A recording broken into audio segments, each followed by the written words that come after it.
What's going on, guys? It's Chev. So yesterday, about 20 hours ago, PlayStation ended up uploading a comparison trailer for the new remake of Until Dawn. So a few months ago, they ended up putting out the announcement trailer. I think this was during the state of play at the time for the Until Dawn remake. Now, some people are saying remaster, but I'm under the impression that it's actually a remake. I consider it a remake mostly because of the way that they described how they remade it. Built it from the bottom up on a brand new engine. I'm pretty sure it's Unreal Engine 5. There's new like dialogue options or like just scenarios in general. There's apparently a whole new dynamic to the prologue as well. Nothing was changed in terms of the overall plot of everything and how everything's moving forward and stuff. Everything that's completely brand new is really just kind of adding more context to things, like getting to know the characters in the beginning of the game a little bit better before stuff goes down, more backstory on the reasoning behind the things that are happening, stuff like that. I made a whole series on this game years ago when it initially came out. Whenever I think of like scary games, this is one of the top ones that pop into my mind, not because it was incredibly scary or anything, but mostly because it was one of the first series on my channel next to like Outlast and other things like that as well. Very, very old stuff. This video came out in 2015. This is the compilation. This isn't even the actual series itself. It's been so long, so many people have not seen that series of mine, and this will be the first time that they're seeing me play this game. We'll watch the trailer.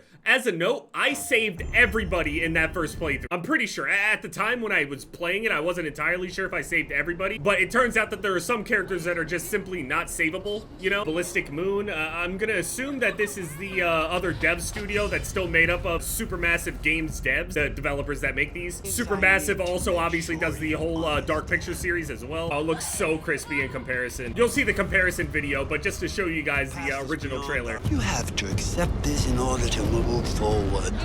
If I remember this whole thing, the dolls do some creepy shit when you finally get in there. I remember that. Tied up on the chairs, and then that thing's going down on some Saw type shit. Fidelity is just gorgeous in comparison to the original game. And I would say that the original game holds up, but man, it looks much better. So when they say rebuilt, that's why I say it's a remake as opposed to just a remaster on top of the new shit. They literally remade it. So you guys saw that trailer, but now they ended up putting out this, the Until Dawn comparison trailer. 2024 version captured on PS5. I mean, immediately out the gate, everything looks better. The lighting looks better.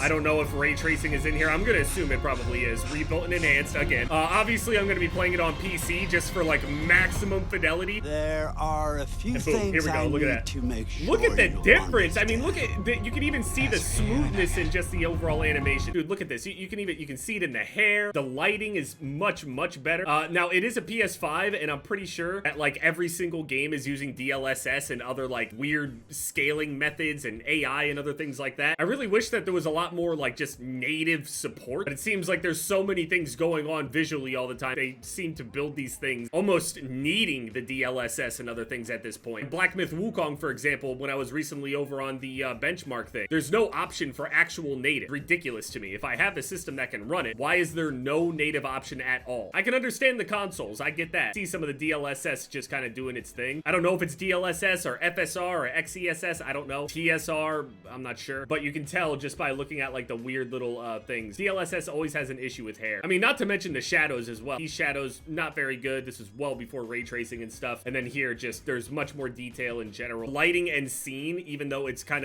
a shot for shot, the background is a little bit different. The lighting is changing the entire ambience of everything. I think it'll just really add to it. Dude, I know that Sam looked good in that last shot, but dude, look how good Mike looks, man. Everybody looks so much better. I mean, past all the detail, like just on his skin and all that shit, you can see the pores on his skin. You can see sweat. His hair is even wet in this location right here. Whereas the other one was just, you know, this shot here looks completely different. Before it was completely at nighttime. And she's talking about a beautiful view, and it is. But now you got more of this kind of sun is setting. Yeah. I mean, Beautiful. Then you got this thing with Mike right here. I think that this actually looked really good. I think it still does look really good in terms of like the fingers and shit. It's pretty gross, don't get me wrong, so I won't stick on it too long. The remake, honestly, I think details wise it looks better, but it's not the best scene for them to show in my opinion, but still looks good. In order to move forward. I mean, look how good that shit. Look at the upgrade on this. Boom! Look how good that looks. Watch the upgrade. Holy fuck! So I know that the way that this is recorded and just the way that the game is structured, some of it's cinematics, some of it's the in-game engine. And looking at this looks like it's in-game engine, and then this looks like cinematic. So maybe that's really the difference right there and why it looks so much better in that moment. But again, you can see a lot more details even when you go to the in-game stuff. Lighting is much, much better. You can see the pores on Chris's face. Ashley's model kind of had this like 1,000-yard stare kind of look about her in the other one, but this one, it just seems like she has a little bit more, I don't know, she moves a little bit more lifelike. No shade to Ashley or like the actress or anything like that. I mean, just the way that the technology, but not only does like the lighting and everything change and the atmosphere and stuff for things, they're also updating like certain cutscenes and like showing more detail in how it got there. So the original, you can see the character just kind of drags him out. This one, it's a completely different camera angle and everything. These characters are going through here. She's usually doing that whole conversation walking out. Right here is a whole cutscene. Also, the camera is completely changed. They ended up changing it from kind of this almost old school Resident Evil thing where it would sit in a location and then follow you around, or just sit really far back behind you and follow. But now it's right over the shoulder, much more immersive. Oh, look how good that shit looks. I'm gonna crank all the graphics up on this shit every single time. The lighting looks great. See, again, who will survive until dawn? What is that? Also, they got a date, October 4th. Just letting you guys know, October 4th, that's when I'm doing the Until Dawn playthrough. This will be nice because it's still before Call of Duty. Although, if I'm remembering correctly, we're gonna have the one weekend for the Black Ops 6 beta from like the 30th to like the 2nd or 3rd. Then there's a break, and then we're probably gonna have another weekend. We usually have 2 weekends, and then there's like a day or 2 break in between. So they might kind of crash into each other, but usually by the time you get to the, you know, 2nd beta or whatever, people have already seen a whole lot. They, of course, want to see more, but I don't think people would be very mad at me for uploading Until Dawn instead. Now, the real question here is, do I try to save everybody all over again, or do I just make decisions now just based off of just spontaneousness? Now, with these changes, it is a possibility that there are new ways to die. So people are worried about like, oh, you just remember what you did in your last playthrough. Because I remember quite a few things. It was a game that stuck in my memory. I can't guarantee I would be able to save everybody all over again without looking, but just for the people that are worried about that, the story itself and the decisions and shit could get more people killed more often, because it is different. So if there was a situation where a certain character couldn't die before, but they can now,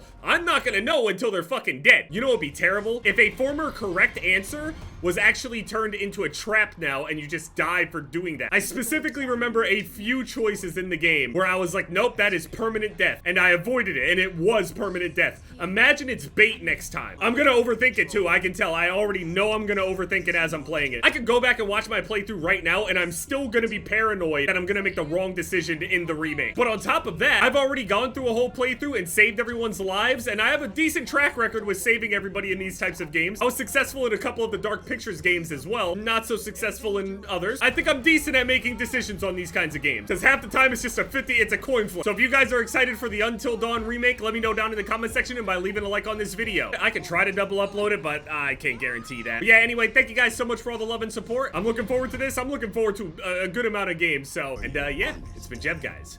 Later.